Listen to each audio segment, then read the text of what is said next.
Hello, good morning, good afternoon, and good evening. Welcome to Professionally Speaking. My name is Rohan Ali Muhammad, your host and career exploration guide.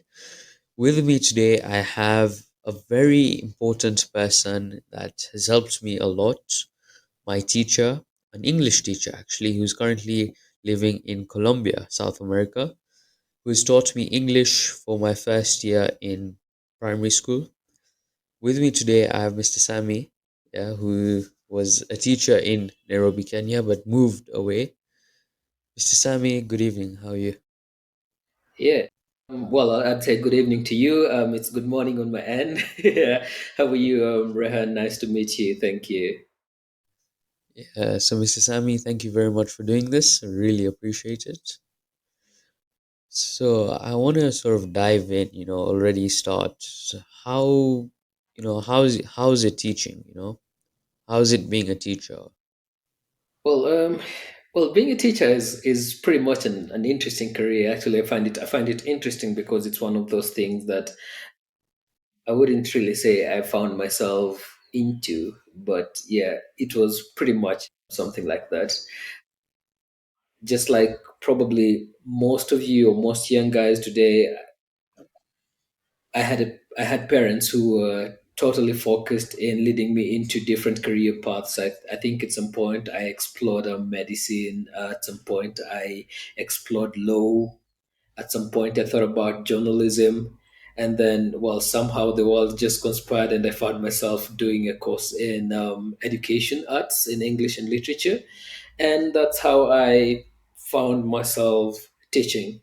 But then the thing is, as soon as I started doing it, then I kind of discovered probably it's actually the best thing for me because I have enjoyed it all along. All the opportunity to meet different, students with different personalities, individual differences, and the ability to just be able to teach them, influence them, and shape their future is just something that has been exciting for me. So I enjoy this experience, and I have seen massive growth as a teacher. Sometimes I sit back and reflect, and I'm like, yeah, I don't think I would have made a better doctor or I would have made a better lawyer. This is just for me.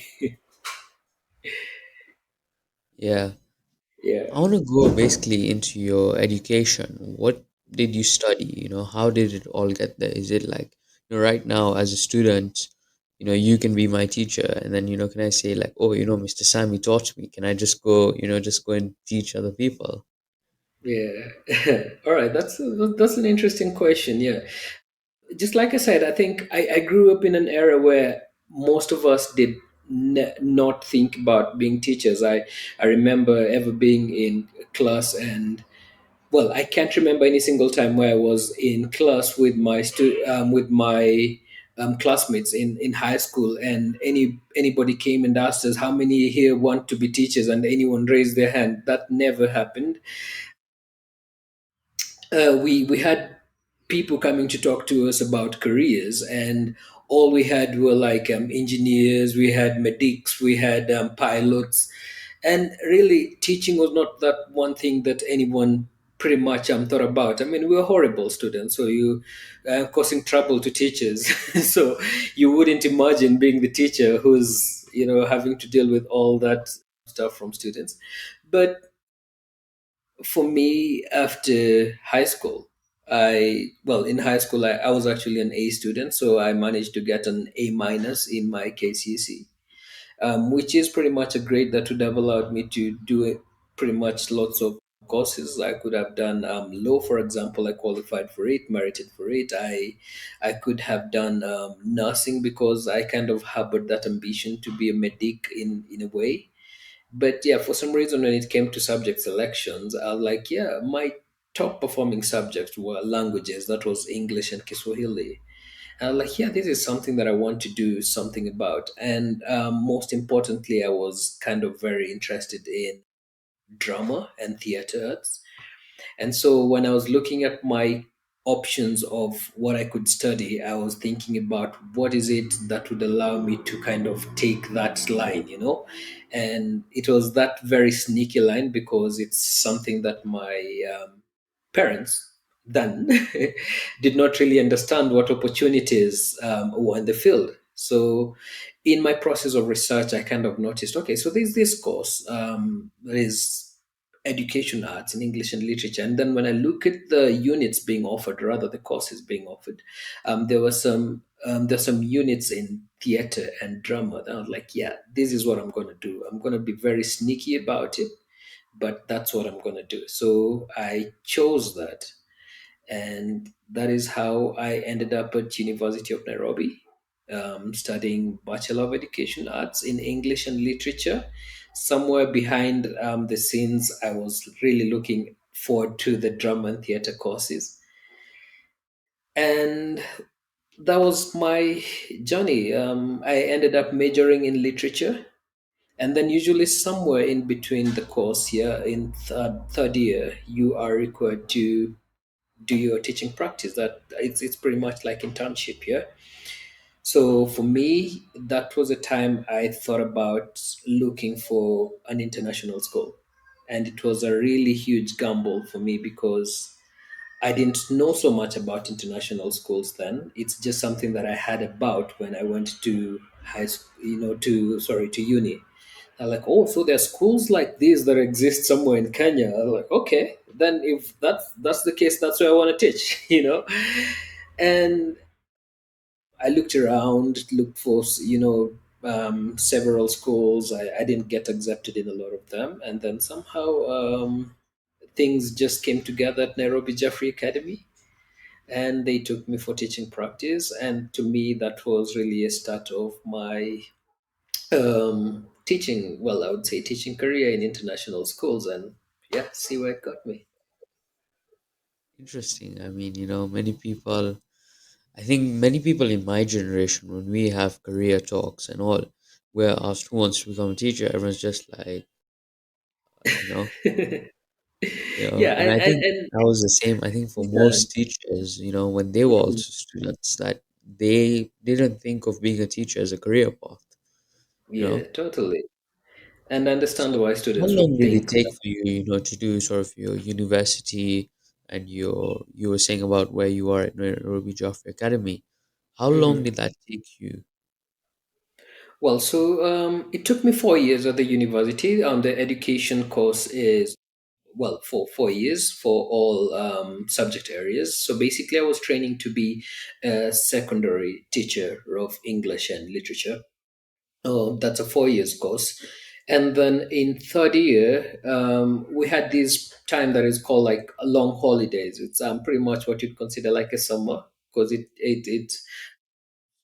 though it strikes us from around what time was it? I think May, June. Yeah, May, June, July.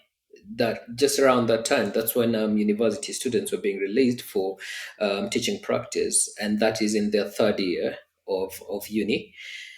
And usually it was that way because following the previous local curriculum, the 844, that was around second term of the school academic calendar. So that's when you used to be released to go for a teaching practice. So actually what happened for me is when my group was released for teaching practice, I did not go for teaching practice then because I already had set my mind for an international school. And what happens in most of the international schools is like around that time. I think it's probably third term. It's actually third term, and so most of the schools only have May and June, and then July they have to break for summer holidays. But then it's compulsory for us to cover 3 months of internship. So it was very difficult for me to get an opportunity at that time because it would mean I only have 2 months, May and June, you know, and then July would probably be half a month or it would not be complete. So basically, I didn't meet the requirements for international schools then. And also, it's an examination time in most of the international schools. So kind of I wouldn't get enough contact time to teach. So I did not go for my teaching practice then. I decided to kind of take a risk then, which was again against my parents' wishes, because yeah, it's at that point, they're like, hey, come on, you're supposed to be completing your degree, or are you missing stuff? Yeah, but yeah, I just took a risk and went and kind of just looked for a job actually at that time in a tuition center, and it kind of made me very conversant with now teaching the international curriculum. What exactly is Cambridge? What is IB? I didn't know about those stuff. I was just kind of hearing about them. And then in January of the following year, when I was in fourth year now, that's when I did my teaching practice. So it was pretty much a gamble for me. But then I did my teaching practice in fourth year at Nairobi Jeffrey Academy. Yeah, and once I finished, went and finished my semesters, and I was able to graduate in 2015 December. So basically, it was a 4 years course from 2011 to 2015. Interesting. I mean, Yeah, it was sort of a gamble that you had to take, but I mean, looks like it worked out for you. yeah, it was an absolute gamble, but it was totally worth it because I felt like I was making some calculated risks, and yeah, I'm glad that's totally worked out. I mean, it's one of the things I always tell everyone who asks about my career journey. I always make sure I mention that part of my story. So why did you become a teacher? I mean, out of all the other sort of careers, I mean, you were mentioning before you could become, a doctor or a lawyer or a journalist. Why a teacher? Okay, yeah, that's interesting because, well, at first, like I said, I actually never thought about being a teacher. But when I actually thought about being a teacher later on, I was thinking about something that I'm really, really interested in. Now, all these other things about being a doctor, being a lawyer, being an engineer, they were things that I kind of realized after high school were things that were just being driven into me. It's not something that I was inspired to do. I was just being programmed for those things. I mean, being in school, having listening to career talks, everything that I could hear was, yeah, you should become an engineer because engineers, blah blah blah, they make a lot of money. You are guaranteed to get a job as soon as you graduate. All that. Yeah, you should become a doctor because doctors. There's a lot of opportunities for doctors. As soon as you graduate, you get jobs. You're on demand and things like that. Yeah, for law for law it was pretty much the same thing, and but of course, there are also those things where I'd be told like, yeah, law is very crowded, so you really really have to be good in it and all those kind of stuff. Yeah, education never occurred to me. So really what happened is when I finished high school and got an A minus, as I mentioned that earlier. I remember applying for a nursing course at Moy University, and I was taken. But then my parents were like, "No, but the fee would be quite high." So I was very disappointed then because like this is actually an idea that you guys pushed into me. I never really said I wanted to be a doctor. I never said I wanted to be a medic in any way or practice. But somehow, you have put me in that position. But now that I've gotten an admission letter, you're telling me you can't afford paying for it, and it was kind of very tricky. So I got very disappointed, but then it's in that disappointment that I kind of figured out anyway, all this stuff that I've actually been doing, I've not been doing it for me. I've been asked about it. It's something that I've been talked into over time. It's like if I'm meant to do something, what would I do? And like I mentioned earlier, I was really thinking about theater studies and drama and film. That had always been my interest. In high school, I was in drama club. I was one of the very active members, and I remember every single year in high school, I used to quit drama club because I would be told, "Nah, it's distracting you from your academics. You are failing because of that." So I would quit, but then somehow I would just find myself back there. Once things start taking shape and I see, oh, there's a play that is coming up, I would just find myself there. So that was my area of interest. So I thought about that and I was like, yeah, so I would think about doing something in drama and theater. But then around that time, we didn't have any courses in the universities that yeah, kind of dealt with drama and theater. They didn't exist then. Right now, at least they exist. And you have like Kenyatta University, which has this whole wing right now of drama and theater and film production, which is lovely. Yeah, but then such opportunities were not there. It would mean that I actually had to go maybe to schools like Kenya Institute of Mass Communication, which was yeah, a mass media, I think, yeah, or communication college then, and looking at, well, there are several colleges like those, yeah, and looking at the entry requirements, they were pretty low. So it was kind of very difficult for me to start convincing my parents that with an A minus, I would be applying for a course where the of entry level, C or something like that. It was kind of very complicated. But ironically, that was the same thing for education. So I went to revise my course selections, and where I had put like medicine, law, and engineering as my first choices. And I kind of secretly changed that to education after I found out that if I do education in English language and literature, I would have drama and theater. So the whole idea was for me to do something that allows me to do drama and theater. And so I was like, if I end up becoming a teacher, then I would want to teach drama and theater.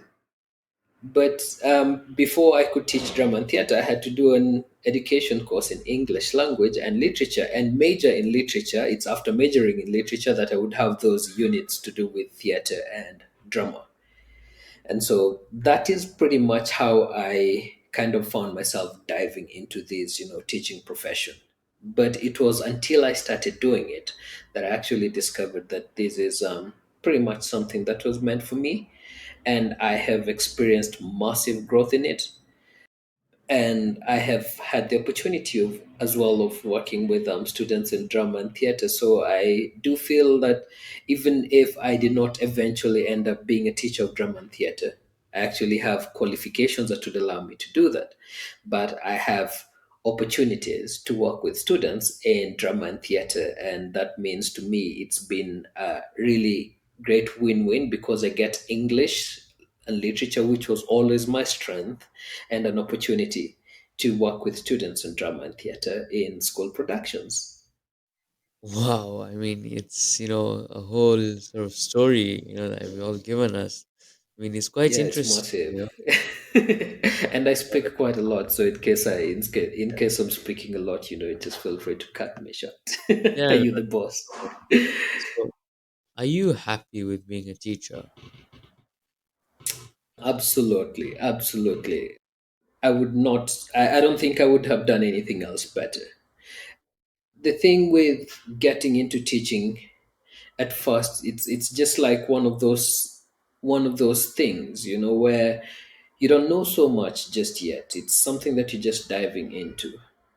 I've grown up seeing teachers. My mother was actually a teacher, and she was teaching in well, different schools. The last school that my mother taught and until she retired was school for the deaf. Yeah, and so I did see my mother really challenge herself to learn sign language. And I found that quite kind of very interesting how a teacher would actually move from, you know, one school to another school that is totally different and have to learn new things and adjust. And those new things are actually kind of very difficult. For example, my mother had to learn sign language, and she became really, really good. And I saw her kind of growing in her career. And to me, I don't know how much that inspired me. To be honest, I don't know how much that inspired me because I didn't get any ideas about becoming a teacher from my parents, or rather, they didn't talk to me about the opportunities of being a teacher. So it was until later on that I found out those opportunities, and I naively entered into the teaching profession with the intention of, yeah, drama and theater, having access to that. But while in the profession, a lot of things actually happened to me. Yeah, I found myself moving from a Cambridge program at Nairobi Jeffrey Academy. Who also, sorry, I think this is very important for me to mention actually. I mentioned earlier that I did my internship at Nairobi Jeffrey Academy. And something that happened that made me actually realize that I could actually make a really good teacher is that after that internship, I was told, you've done a wonderful job. We would really love to keep you, but then I needed to go back to college and complete my courses. Yeah, so they told me, yeah, so in future, once you are done with your uni, if you see an opportunity here and you'd like to consider applying, then feel free to apply. And so when I finished and graduated, I applied when there was an opportunity and found myself at Nairobi Jeffrey again. Now as a teacher, employed and being paid, you know. So the thing is, I think that internship experience really taught me something really important. This is something that I kind of found myself in, but it seems like I'm good at it. I had a really easy time with students at Nairobi Jeffrey, and it appeared like my seniors then appreciated what I was doing with my students, and they were happy to keep me. So they later on, employed me. And then from Nairobi Jeffrey, I went to Aga Khan Academy, Nairobi. And from Aga Khan Academy, Nairobi, moved to Ghana to a school called Association International School. And then from Ghana, now moved to Colombia at Colegio Gran Bretaña. And the thing is, I discovered that really being a teacher is not just about stepping in that class and just teaching it. It's a matter of shaping lives, and we have lots of responsibility towards that in the 21st century, despite the fact that yeah, there are lots of changes that have happened to learning that have necessitated that we as teachers also adjust what teaching looks like and really focus on skills that are relevant for the future. But I also discovered there are lots of other opportunities to being a teacher. Like at the moment, as we speak, I am now an international visitor with the National England Association of schools and colleges. That basically means I am responsible for moving around some schools and just checking their standards and practices and offering advice and recommendations as well, and learning from wonderful experiences that other schools are doing out there. I ended up being a personal project coordinator in Ghana. I ended up being an extended essay coordinator here in Colombia, and now I'm just moving into a new role as the head of English department. And the thing is, I realized that there are lots and lots of massive, opportunities to being a teacher. Oh yeah, I also work as an examiner for the international baccalaureate, and there are lots of other opportunities that teachers basically move in from regular class to different other opportunities that you still could do while still being a classroom teacher. And so there's massive growth in the field, something that you don't exactly see until you're actually there, and then you discover, oh, there are opportunities here. Congrats on, I think, being promoted for head of English. Thank you. Yeah, it was a whole sort of interesting one. We learned a lot, I think, just from that one question. Hmm. But I want to move on to something that many people consider when, looking for a career is Yep. pay. Many people consider it. That's why I feel a lot of people are into, medicine, engineering, because there's Hmm. good money in the career. Yeah. So, on average, as a teacher, what's the pay like? Well, that's a tricky question. It's one of those things. I know. In Kenya, when things like those happen, if somebody asks you, you say something like, "Hey, Mazee, ni God," it's God. Well, I would say it varies. It varies quite. quite a lot. Yeah. If you think about being a teacher, for example, if you are a teacher in Kenya, trained as a teacher, and then you get your teaching certificate, that is the TSC certificate, and you are practicing in Kenya, teaching in the, say, local curriculums. Eight, well, it's moved from 844 to CBC right now, yeah. So if you're a CBC teacher, then it varies, depending on your job group. So we actually have like teachers who've been trained for ECD, and then we have teachers for like primary school now, and now junior secondary, and senior secondary. So depending on where you are, the salary range varies depending on your job group. So those who come in from, from colleges, and not from the university, from the colleges, like they're called P1 teachers, their pay grade might be slightly lower, because they come into a lower job group as compared to those who are graduating from the universities. It's always really a challenge, because there are so many people who do education.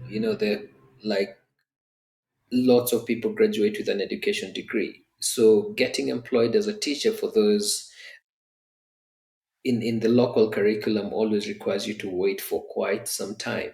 You'd actually look, for example, this year you might actually find that when TSC would be recruiting teachers, probably they're giving priority to teachers who graduated maybe like around in 2022. They might be like right now in 2017, 2018. So those are the teachers being given priority at the moment. Yet we have people who've graduated in 2018, 2019, 2020, 2021, 2022. So it requires you to wait for a very long time before, well, you get a job. And in terms of the payment, I don't know, to be honest. I don't know how confidently I can speak about that, because I'm not quite sure about what teachers earn at that level, because I've never worked in that capacity. The wonderful thing about it is teachers who like working in the, well, most of the teachers who are happy to take those jobs are guaranteed permanent and pensionable salaries. So basically, they'll earn for the rest of their lives until they retire.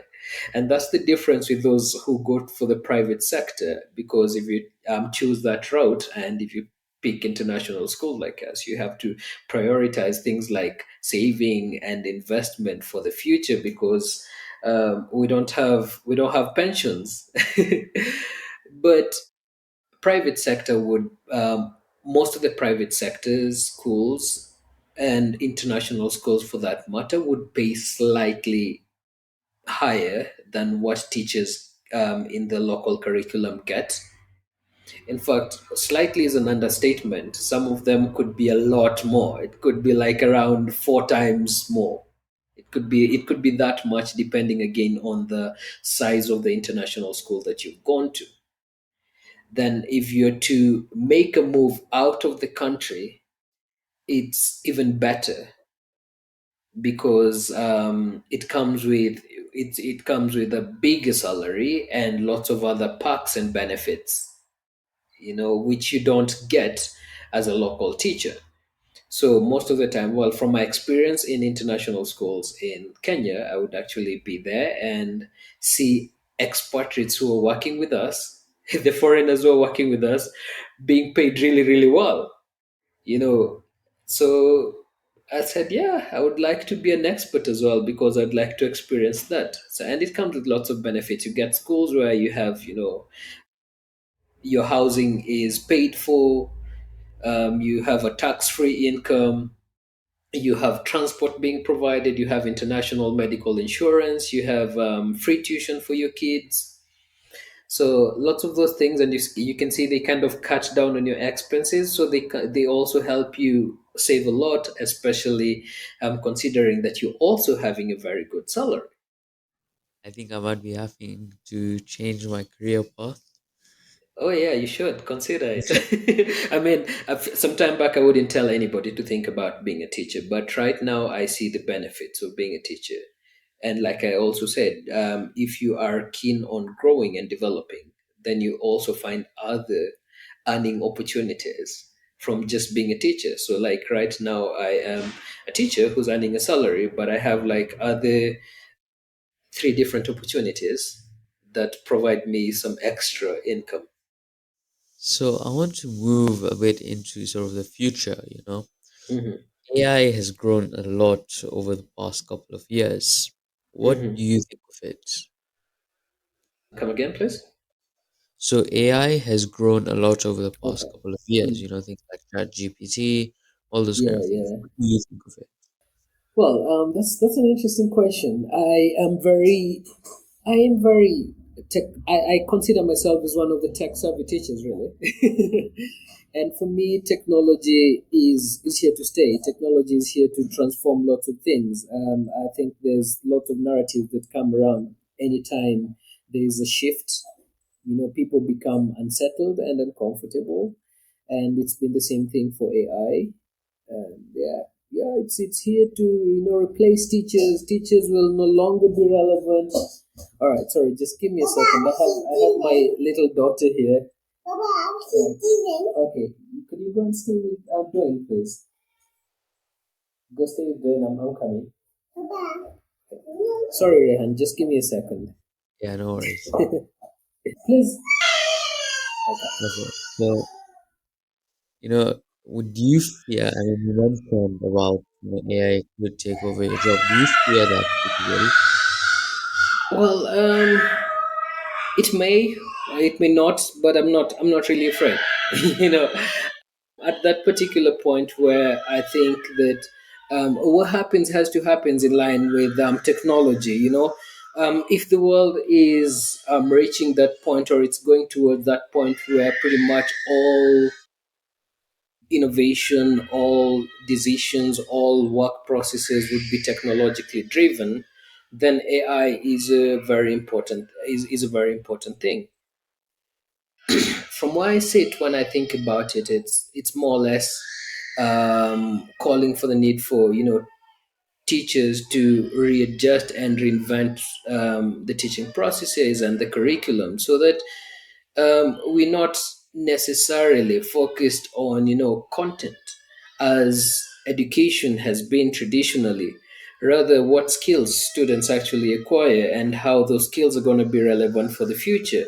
If soft skills is what the world is going to need in the next 5 or 10 years and the future, then that's what education is supposed to focus on right now, empowering learners to develop their soft skills, to develop their collaboration, their innovation, and things and things like that. And any curriculum to me that promotes or rather enhances that, then I would say it's an opportunity for teachers to improve and up their game as well. And as AI comes in, it, it looks like it's a solution giver right now to so many things, there's still lots and lots of things that AI still can't do. And there's still lots of opportunities for teachers as well to grow their practice through the use of the same AIs. I use AIs right now to plan for some of my classes. I use AIs to just kind of organize what I want to write in student reports, and it makes things easier as well for for me as a teacher. And I still see massive opportunity as to how AI can be used to enrich learning. So to me, it's more or less like, yeah, AI is here. It's not saying that, yeah, now that I'm here, teachers have no work at all. So, now that I'm here, I can make things a lot easier for everyone, including new teachers. And so it's a matter of seeing how we could work together with technology to improve what needs to be learned for the future. After all, technology is as good as the knowledge that we feed into it. And so teachers are still going to be relevant. And AI is, of course, definitely going to develop. And as it keeps developing, there'll always be new sets of challenges and other things that will need to be fed into it. And education would still continue being relevant, I say, in years to come, until it is no longer relevant. So I want to ask you about sort of the education career. Is it like competitive? Like, someone is, maybe deciding what they're going to do in uni, and they think of education. Do you think the career is competitive? Do you think it's hard to get into it? Well, the thing about education is, I would say it totally depends really on one's passion and abilities. That's one of the things that I would say about education. It's not just easy if you're just waking up and saying, "Yeah, I just want to be a teacher. I want to step into class," because it comes with, a whole set of challenges, the things that someone needs to learn and understand. For example, we need to kind of understand about safeguarding and child protection, which is something that is very, very crucial. And for example, those might not be things that are strongly emphasized. Well, I can't remember for my case that being strongly emphasized in my teacher training, but those are things that I learned about later on and how important they were. There's the whole idea of behavior management. And if you're coming from a system where like the old days, like we guys, where corporal punishment was the order of the day, that is how behavior was being managed. Behavior and performance, like you get a question wrong and then you get slapped. You're like, okay, so how was that slap gonna help me get that sum right? So there's a lot really to learn in terms of practicing in education, and it calls for lots of open-mindedness, especially if you have to implement education successfully in the 21st century. So is it competitive? Yes, it is competitive. What makes it competitive? It is the different things that one needs to learn and the mind shift that needs to occur to a teacher if they have to be very competitive as 21st century teachers. And so, just like other careers, I would say it is quite competitive. But is there opportunity? Yes, there is opportunity, massive, massive opportunity for growth. It only depends on how one exerts themselves, how much one is ready to learn, acquire, and how much change they're actually ready to imbibe in their mindset so that they could actually be better teachers. So maybe, in the next 20 years, would we still see Mr. Sammy still teaching language and literature? Oh, that's an interesting question. So currently, I'm pursuing my master's degree, the University of John Moores University in Liverpool. And the thing is, I'm always thinking growth. I'm always thinking about leadership. So, where I am thinking about in terms of my career projection is to immerse myself more into leadership, into educational leadership, and into areas where I am able to influence policy making and shape education in the best way possible. I'm thinking about my country as well a lot because, well, that's my motherland, and if there's any way I could help to shape the education future of my country, that's something that I would really want to do because there's lots of talent in my country. And at the moment, I'm not a happy person with the implementation of the CBC. There's lots of improvement. I really appreciate CBC for what it is, but feel like better advice and better policy making could actually have been considered to make Kenya have a seamless transition into this wonderful program. So where I see myself in the next 20 years, as you asked, is probably being in positions where I'm able to influence policy, probably not in class anymore,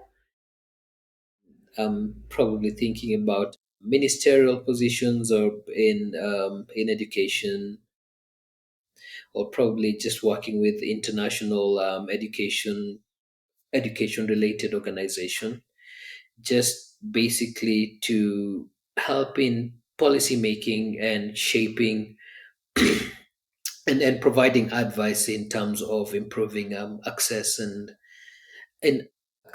to quality education. So, the final question for today's podcast is, Mhm. what's one piece of advice you'd give someone thinking about becoming a teacher? Well, I would say if anyone is thinking about being a teacher, I would say go for it. I would say if you are thinking it, then it means you can be it, and you can be cool while at it. Gone are the days when I think gone are the days when teachers would be considered, the most uncool people, or uncultured people. It's gone are the days where teachers' job was just to come to class, teach, and go home, or rather teach and whoop students, then go home. It's changed into being persons who have the ability to transform lives, to kind of create bigger impacts that live in the lives of students who end up being innovators in the future. And so I would say if anyone is thinking about being a teacher, go for it. Don't think about the incentive, because the incentive comes, really, but it comes with how good you are at what you do. And if you immerse yourself and you're ready to learn and you are ready to accept that this is an ever changing field, perhaps the fastest ever changing field next to technology is education, then you will be very, very much ready to learn. You'll be very open minded to embracing these changes, and you will find yourself being an excellent and lovable teacher who's very impactful to the learners. So if anyone is considering it, then I'd say go for it, but you'd have to be very open minded and ready to embrace the changes that come with it. All right, thank you, Mr. Sammy, for that. All right. Thank you very much for coming on, taking some time out of your day. I know right there it's morning, so have a lovely day. All right.